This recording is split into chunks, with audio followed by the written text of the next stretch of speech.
America అధ్యక్షుడు ట్రంప్కి వాళ్ళ intelligence chief పెద్ద షాక్ ఇచ్చాడు. జోనెంట్ ఏంటయ్యా అంటే రాజీనామా చేశాడు. రాజీనామా చేస్తా ఒక బహిరంగ లేఖ రిలీజ్ చేశాడు.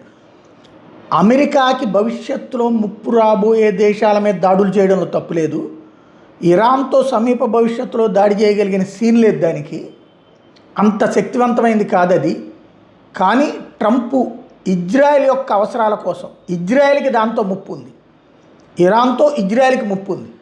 కాబట్టి ఇజ్రాయెల్ అక్కడ యుద్ధం చేయడానికి రెడీ అయితే ఇజ్రాయెల్ కోసమని అమెరికాని యుద్ధంలోకి లాగి మన సైన్యం ప్రాణాలు కోల్పోవడానికి, మనం యుద్ధంలో దిగడానికి కారణమయ్యారు. ఇది సరైన పద్ధతి కాదు, ఇది అమెరికా యొక్క విధానాలకు విరుద్ధం, అమెరికా ప్రయోజనాలకు విరుద్ధం. కాబట్టి నేను రాజీనామా చేస్తున్నాను అన్నటువంటి విషయాన్ని తాజాగా ప్రకటించాడు. ఇక్కడ ఒకటే గుర్తుపెట్టుకోవాలి, ఇజ్రాయిల్కి ముప్పున్న అమెరికాకి ముప్పు ఉన్నట్టే. ఇజ్రాయెల్ అనేది లేకపోతే మధ్యప్రాచ్యంలో అమెరికా బతుకు కుక్క బతుకు అవుతుంది, అడుగు కూడా పెట్టనీరు. అది ట్రంప్ను నడిపించేటటువంటి తెర వెనక పెద్ద మనుషులకి తెలుసు.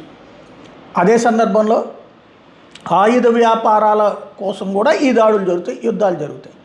ఈయన ఆఫ్టర్ ఆల్ ఒక ఎంప్లాయ్, ఏదో కాస్త వామపక్ష సెంటిమెంటో లేకపోతే ఇంకోటో ఉన్నట్టుంది, కొంచెం మానవతా ధోరణి కూడా ఉన్నట్టుంది. అందుకని రాజీనామా చేశాడు, తన ఉద్యోగాన్ని వదులుకున్నాడు.